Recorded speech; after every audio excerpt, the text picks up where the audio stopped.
Bonjour, sur les pas du shiatsu, podcast du blog Ryoho Shiatsu, ouvert à tous les styles, toutes les écoles.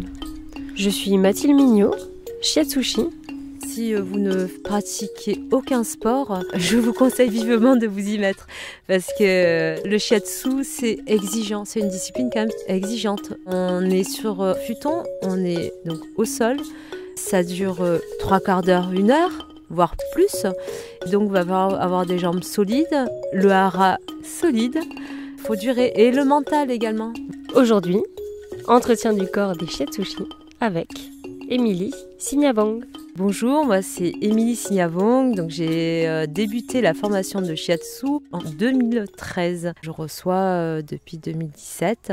Qu'est-ce qui m'a fait venir au shiatsu? C'est les arts martiaux. Donc je suis également karatéka, professeur 5e dan. Je suis également professeur de yoga. Très bien Émilie, de nombreuses casquettes, très intéressant. On aimerait savoir, pour les shiatsushi qui nous écoutent, qu'est-ce que les arts martiaux et le yoga t'apportent dans ta pratique? Très souvent, quand je reçois des personnes, elles sont toujours étonnées des multiples déplacements que je fais ou peut-être des manipulations quelquefois. Et souvent on me dit « Oh là là, ça doit vous fatiguer ». Et en fait, je leur dis « Non, j'ai toujours préparé mon corps pour ça. Et je l'entretiens toujours ».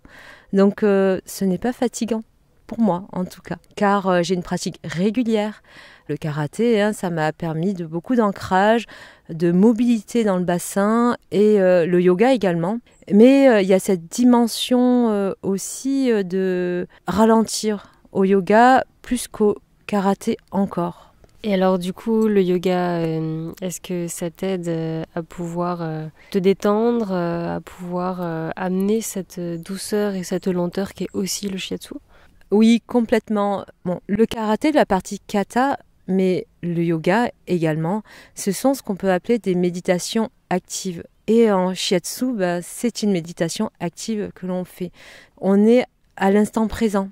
C'est important pour nous d'entretenir ça, donc cette sensation de on est avec vous, mais quelque part notre tête n'est plus en train de réfléchir. On est vraiment dans le mouvement, dans cette fluidité que l'on a, donc ce travail régulier du corps dans le karaté, dans le yoga. Quand on donne un shiatsu, on retrouve cette sensation de méditation active. On est là pour vous et le corps bouge avec une meilleure aisance. Si jamais je perds l'équilibre, vous allez le sentir. Alors que là, en ayant une certaine aisance, vous n'allez pas ressentir, pas de tremblement, pas de transition. Et ça, le jusha va apprécier parce que du coup, il va juste être dans votre danse parce que ça devient un petit peu une danse également. Vous voyez, on est encore dans d'autres sports également qui entretiennent le corps et qui nous aident dans notre pratique du shiatsu. Le yoga, en fait, ça m'a appris à ralentir, même de tellement ralentir que j'enseigne également le yin yoga. Donc le yin yoga, pour ceux qui ne connaissent pas, c'est quelque chose de très lent, très méditatif encore une fois, et on vient travailler les fascias. Donc vous voyez, comme on est là, on est dans le subtil.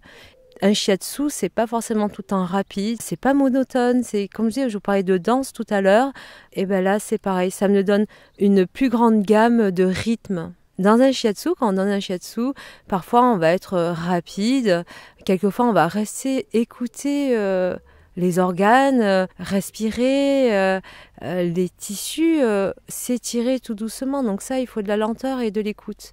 On a plusieurs rythmes et c'est chouette de pouvoir avoir cette gamme dans son corps parce que l'entraînement permet à notre corps de l'avoir imprimé, de l'avoir en lui et en fait d'y faire recours sans avoir besoin de votre tête. Toi-même, tu as fait du sport à outrance et peut-être beaucoup pour le karaté en tant que 5e dan.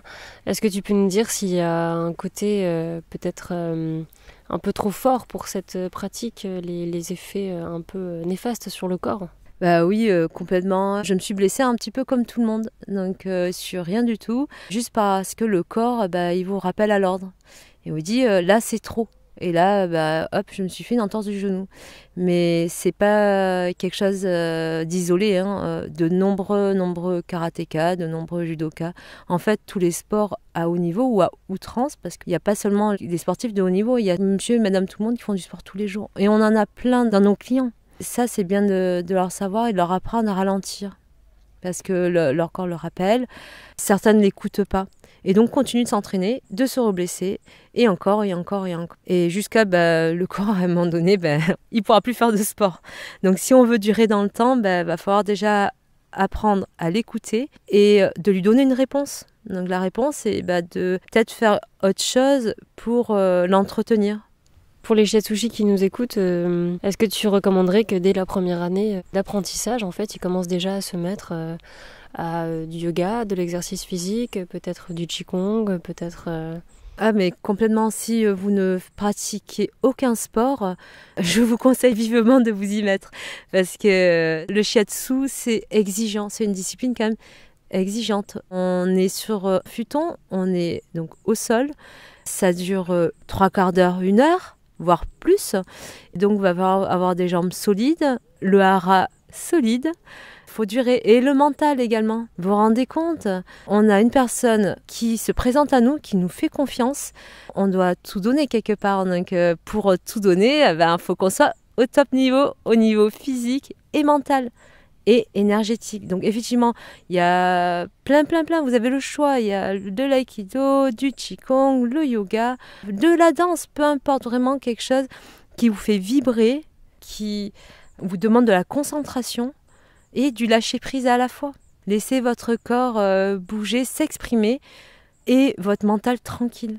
Et on en revient encore à cette histoire de méditation active. À quoi ça sert une méditation ?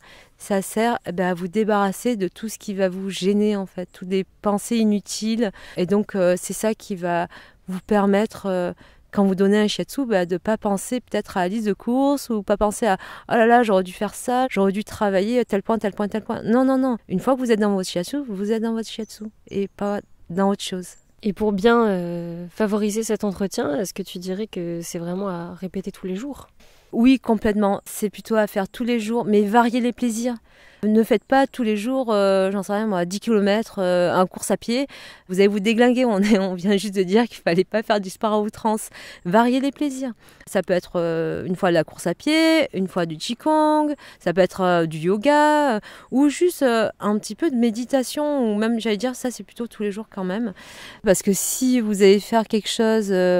en vous obligeant, vous n'avez peut-être pas envie de le faire et du coup, voyez la pensée déjà que vous mettez, la pression que vous mettez, ça va pas vous être bénéfique. Faites des choses qui vous font plaisir et selon les saisons, allez nager, voilà, vraiment. Le tout, c'est de bouger votre corps. Le mouvement, c'est la vie, donc faut bouger. L'eau qui court ne croupit jamais.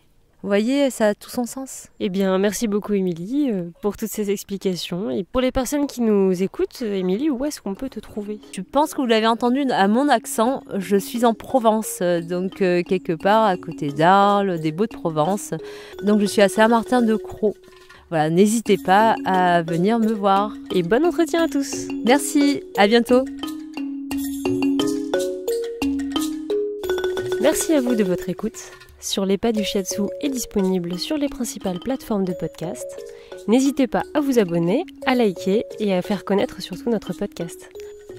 Vous pouvez aussi nous retrouver sur le blog Ryoho Shiatsu, un site disponible en 6 langues et riche d'interviews, de réflexions, d'ouverture et d'harmonie. Réalisation François-Olivier Louaille.